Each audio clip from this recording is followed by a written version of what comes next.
Hey everybody, how's it going? This is Alex Kubasek with the ConvertSource podcast. Today we're going to be going over a controversial topic, as we usually do on this show, because we like to talk about things that are provocative, very disruptive, so that you guys know what's going on, so that you guys know the ins and outs of things, answer to questions that you might have, all things relating to digital marketing, as you know, because that's a very broad term. And things with these or topics in digital marketing change literally on a dime, just because there's so much going on around it. There's so much going on with it. There's so many different ways that it can be leveraged. And to that end, one of the things that I wanted to really dive into today is the myths that are basically floating around the use of AI in business and marketing. So today on the show, we're going to be going over the top myths that are going on with that and really kind of debunking them a little bit and maybe giving you some insight on how to use AI in your business if you haven't thought about it yet. So stay with us. 3, 2, 1. When you want your leads and sales on autopilot and to accelerate your business, you come to the source. The ConvertSource podcast with Alex Kubasek. Let's go. Okay, so today on the show, we're going over the top myths about really how AI is affecting business. Some of you businesses and business owners and marketers, even for that end, may recall a couple of years ago, or several years ago, retargeting on advertising, so like Facebook ads, Google ads, and things like that, was viewed as the CIA was spying on you because they were able to talk to you in a fashion based on something that you had done previously. If you were searching for a pair of shoes and you started to see that same pair of shoes follow you around on the internet, people viewed that as the CIA spying on you. That couldn't be anything further from the truth. That was just, marketers like us here at ConvertSource. We were really just trying to make it show you again what you needed or wanted or raised your hand to do, so that we could kind of close the loop on that. One of the adages is you go until the no. Well, we want to make sure that we follow you around to provide you with that thing that you wanted so badly, or added to your cart or something like that. Or something that you took an action on but didn't quite finish the process. So kind of coming a little bit further now in the world of marketing, now we're talking about AI. And a lot of people are kind of looking at AI in a similar fashion to the CIA that were supposedly following you around back in the day with retargeting. So the big myth that a lot of businesses are really struggling with right now, and no offense, they're a little bit more traditional. They're a little older. They're a little bit more established, let's just call them. They are afraid of using AI in their business. These businesses actually are typically bigger also, but they're very set in their ways. So it's very difficult for them to really adopt and adapt to something as gargantuan as AI. And that can't be farther from the truth. Because one of the biggest things that people are always looking to do is increase profitability. And profitability, as many of you that are watching this or listening to this know, profitability comes in different forms and fashions. It's not just the amount of, it's not measured in just dollars and cents. Ultimately, we convert it into a theory of dollars and cents, but there's a lot of different pipelines and different ways to get there. For example, leveraging AI in a large organization. Let's take Watson, for example, IBM's AI. Right now, they're doing a campaign talking about coding and how their AI is helping coders streamline their operation and their tasks in order to help speed up delivery of a project. Let's take an app, for example. If you're in the process of launching an app and you did great with it, it looks wonderful, you're getting a lot of user adoption, people are in there using it, they're enjoying it, etc., but they're starting to ask for new features. They're starting to ask for you to give them new things. Well, you just spend a ton of time and money launching the first rendition, okay, and you made X amount of profitability. Well, if you're like in Silicon Valley, for example, and you're backed by VCs, or if you're in a different part of the world and you have partners in venture capital, et cetera, they are going to push you to increase your profit margin. So you're going to need to look for different ways to become more efficient. Now, me personally, I'm not a huge fan of trimming, staff and things like that to increase margins and increase profitability, because I firmly believe that the people around you are what make you such a success. But for example, in comes Watson into the chat here, to where they are able to leverage Watson AI to help either duplicate things, recreate things, speed up a CSS, which is just a style sheet that kind of makes things look a certain way. Really anything you can think of, some form of AI, and it doesn't have to just be Watson. This could be ChatGPT, this could be Gemini, which is Google's, this could be Poe.com, which kind of leverages all different, AI softwares, because now they're just literally popping up like pennies. And Poe.com just puts them kind of all under one roof. So you don't have to go from this tab to this tab to this tab, et cetera, that nightmare.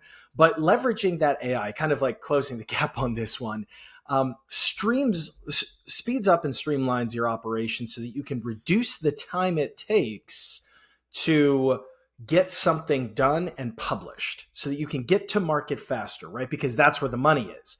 So when you really think about it, if you can shorten the time it takes to launch something so that you can increase user adoption, increase your user base, and thus increase more people coming onto your platform, increasing the amount of people that are paying you for that thing, that gadget, that gizmo, etc., your profit margin starts to increase.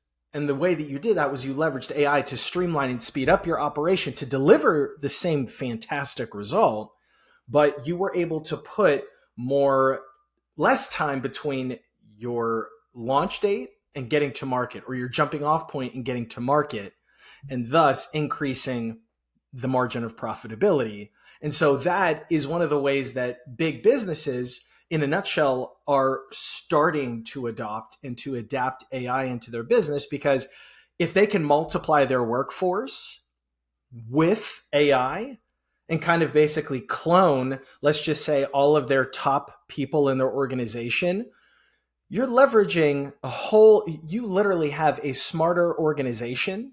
And this is actually going to lead to one of our other points here in a few minutes, but you literally just doubled your workforce and you don't have to pay the exact same amount. So you're increasing, or you don't have to pay double your payroll or anything like that. So you're already increasing your profit margins there as well, and your profitability.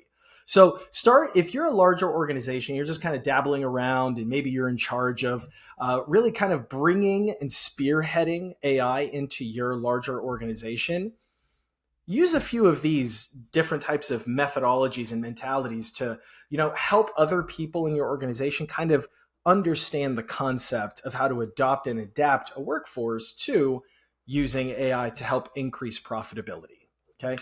So let's take a look at the next one here. So AI will replace human creativity. So going back to kind of doubling your workforce, like I was saying before, AI is not going to replace people until we get to a point where there's the singularity, like we're talking about a Terminator. Until we get to that point where we have a singularity, where that AI becomes self-sustainable, aka we as the creators, the people using it, don't have to prompt it or tell it what to do or what we need. Until we get rid of having to do that, human beings will play a massive role in AI. Because we have to tell it what to do. We're the ones that have to program it. We're the ones that have to create the thing or ask it to do the thing that we need it to do. It can't think of that on its own. It is not the singularity. It is not self-sustainable, at least as far in marketing, right? So when we come down to it, you might be thinking, okay, well then how do I tell it what to do to get what I want, right? That is called a prompt. Now, there's a whole different end of prompts that is called prompt engineering, that is basically creating AI models against certain languages and basically to get to a result of what you want it to do.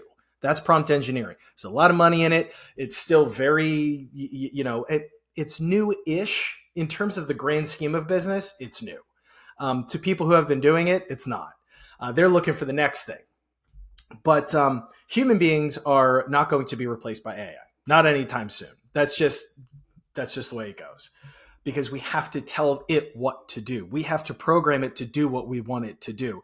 And that kind of really is also leading into the next one here, that's basically saying that AI is only going to, how do we put it this way?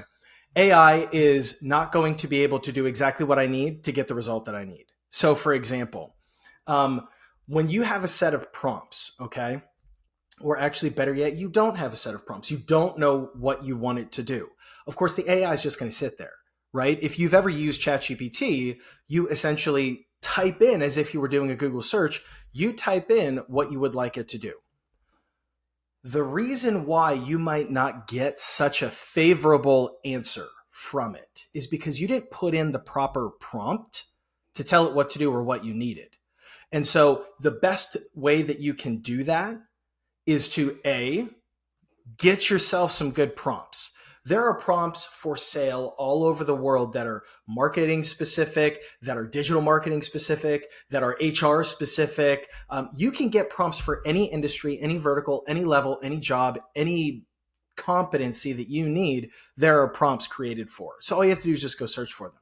But if, let's just say on the off chance you couldn't get your hands on those, the best advice that I can give you is give the AI an identity, right? So if you were looking for a way to create a repository of Facebook ad copy for your business's new launch, right? Because you don't want to be sitting there trying to think up ad copy all day long, because that would take forever. So we leverage AI, kind of like we were saying in the very beginning of this, where we're talking about how to streamline and speed up an operation. You leverage the AI to make it so that you can have a repository of ad copy, text, headlines, things like that. And so what you have to do is you might say, to give it an identity, act like you are, literally write this in there, act like you are a Facebook advertising expert, and then tell it exactly what you need. If you need ad copy, I would recommend saying, act like you're a Facebook ad expert, and please write as many ad copies as you need for, just put in there like a customer persona, and then make it, so that you let it know what you offer. And it will literally put together almost an entire marketing strategy plus the ad copy of who specifically to target, and then the ad copy to follow to target those very people. That is the beauty of prompt engineering. And that's also another beautiful example of why the second myth, how AI is going to replace human beings, won't take place right now, simply because we still have to tell it what to do. We still have to tell it what we need in order to generate the thing that we're looking for. So let me find another couple here that are, this one's just kind of funny. It's not necessarily, it kind of goes back to the very first one that we were talking about. It says here that AI marketing is creepy and invasive. It's not creepy and invasive. It's simply telling you what you want. It's simply answering the thing that you're looking for, but it's doing it in such a direct fashion, with whether it's a blog post that is speaking directly to you, that gives you an aha moment that says, oh my gosh, that's exactly what I need or who I am. It's not creepy and invasive. It's literally just speaking to you how marketers should have been speaking to you all along. Because as you may have seen in past episodes, we're very big on the customer avatar. Being able to map out who specifically you should be talking to based on your mission and your values, not who you think. Because there are often times where we think, oh, we need to be going to these people, but they might not give, a rat's ass about who we are, because we're not talking to the right people. They're not looking for that answer. So AI is a big leg up in helping us figure that out, because it speeds up the process so we can get to market faster, to increase profitability and profit margins, to make more money. So you can see how this really starts to streamline an operation. So that's why AI is so important in marketing. Let's see if there are any other funny ones. AI giving instant results. And I keep hitting my microphone here. AI giving instant results. Okay. This is yes and no, right? Because if you are simply looking for ad copy for like your Google ads or your Facebook ads, or to help you write a blog post or launch a new course because you need an outline, of course, the result is going to be instantaneous because you need it. You give it a prompt and it spits back out at you instantaneously the answer to your prompt or question, right? Now, if you're looking at it to increase conversions on that same ad campaign, for example, that day, if you're spending $1 billion a day, yeah, you might see a drastic difference because you'd be able to get data faster, traffic and conversions faster, but most likely you're not going to be able to see that for a few week period because you have your baseline, right? That was a couple of weeks previous of the current ad copy that you were using. And then you got the new ad copy using AI. You then updated your ads, launched them, and now you have to wait at least that same amount of period that you did before you can measure, did AI help me? So that's why the answer is yes and no. It can give you instantaneous results depending on what you're asking it. But when you actually put it to work, meaning the deliverable that it gave you, so like the ad copy in this example, it's going to take a minute to start to see, are we getting more clicks? Are we getting clicks faster for the exact same amount so that we know that the copy is giving us a better leg up? It's getting us in front of more people for a cheaper cost, which means that we'll start to get more conversions. So then, yes, in that case, yes, it is giving us a profitability. It is helping us give us results. It's just not necessarily as instantaneously as we want. So that's why you have to really just kind of define what instant is for you. And that's why this kind of leads into this next one here. And this one can be construed as a yes and no also. And that is that AI is just too expensive. It depends on what you're trying to achieve with AI. And further than that, it just depends on what you're trying to achieve across the board. Are you trying to achieve, going back to just a Facebook ad campaign, is your goal to launch a Facebook ad campaign tomorrow? If that's your overall goal, then you could go on to the free version of ChatGPT. There's no cost. You get that instant ad copy to then launch your Facebook ad campaign faster, to get to market, to make sales faster, et cetera, and on down the ripple.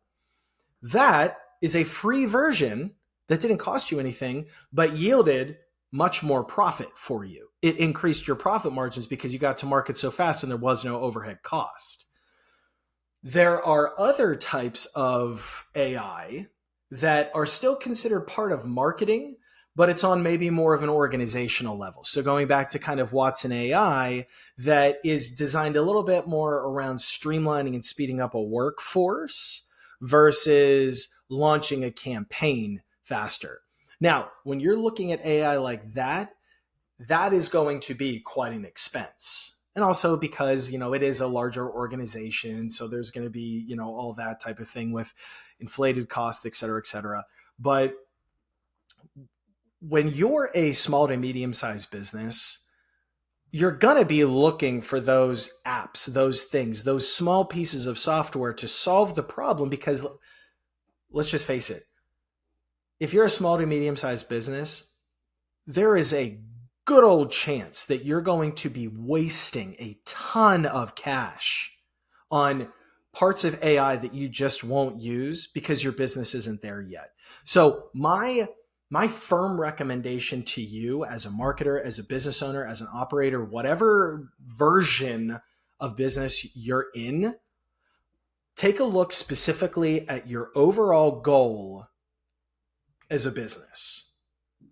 Then reduce it and funnel it down to, what am I trying to do with AI? If I'm going to start thinking about incorporating it, what am I going to try to do with it? How am I going to leverage AI to get to my mission faster? And so then whenever you look at it from that point of view and that scope, you're going to be able to say, okay, in that case, I need this, and this, and maybe this.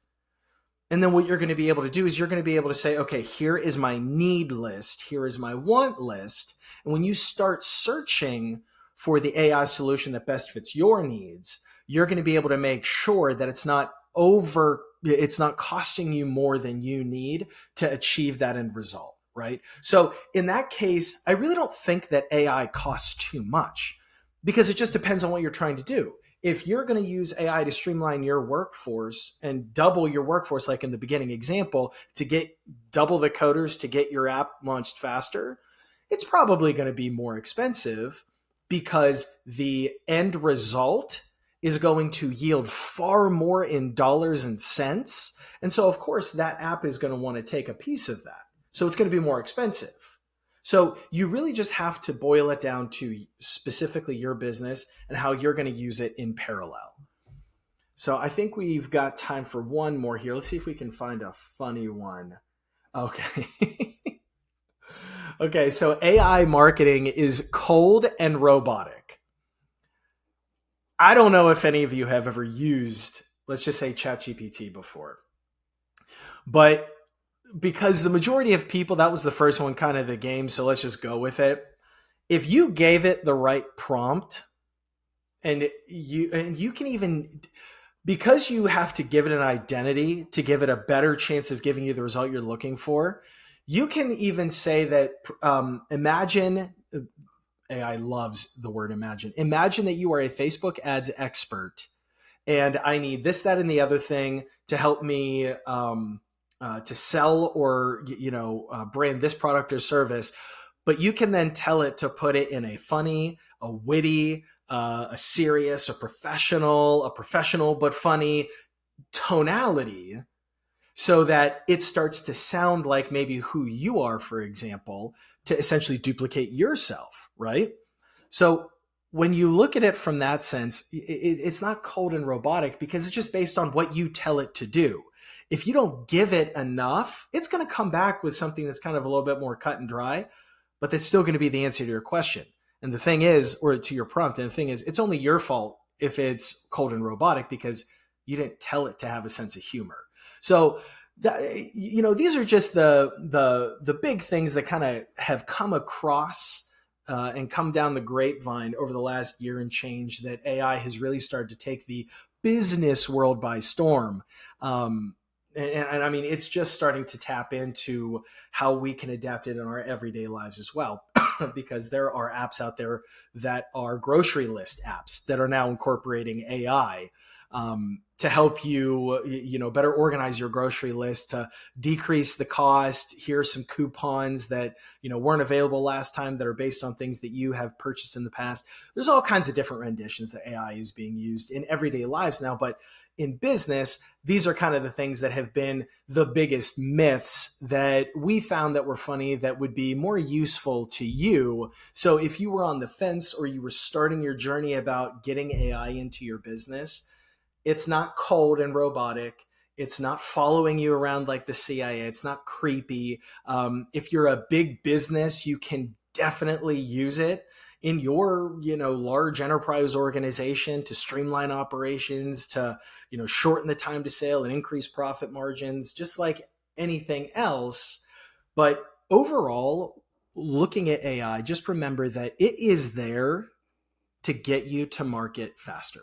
It is there to get to your result faster so that you can decrease the time to sale, thus decrease the cost of the sale, and thus increase your ROI. So your return on investment, if it's on advertising, return on ad spend, or ROAS, whatever it was that you needed to get to faster, it's going to help you increase the profitability of that, because it is to be an extension of you. It's supposed to be a clone of you if you give it the right prompt. So do yourself a favor, grab some prompts based on your industry, based on what you do as a professional, whether you're a marketer, a business owner, a coach, a client, consultant, whatever it is. Grab some prompts, start playing around with AI. And no, you don't have to jump into the costly ones. They do produce a little bit better results, but really it's just more options than anything else. If you give it the right prompts, you don't have to spend a ton of money on AI. To help you create marketing strategies, buyer personas, customer avatars, ad copy for all of those things and people, talk to them better, to convert faster. You see how this all starts to get into a web where I can start talking about this all day. But overall, do yourself a favor, pick up some prompts, start playing around with AI, start launching some campaigns and see if people respond better to the stuff than the stuff you were using before. That's how you can start to create these metrics and start incrementally getting AI into your business in a profitable way. So guys, if you need help with this, convertsource.com or support@convertsource.com. We are here 24/7 for you. We want to make sure that we are helping businesses come into this age, but with formulaic profitability, right? Because that's how we're going to be able to create businesses that last. So again, convertsource.com or support@convertsource.com. Reach out to us if you have a comment about this, to let us know we're doing great or we're doing poor. You want to hear about another topic, or if you really do need help, we offer affordable solutions to, work with you to make it so that you can make these things a reality in your business. So guys, thanks so much for listening today. Thanks so much for watching. And like I said, support@convertsource.com. We'd love to hear you. So until next time, take care, guys. When you want your leads and sales on autopilot and to accelerate your business, you come to The Source. The Convert Source Podcast with Alex Kubasek. Let's go.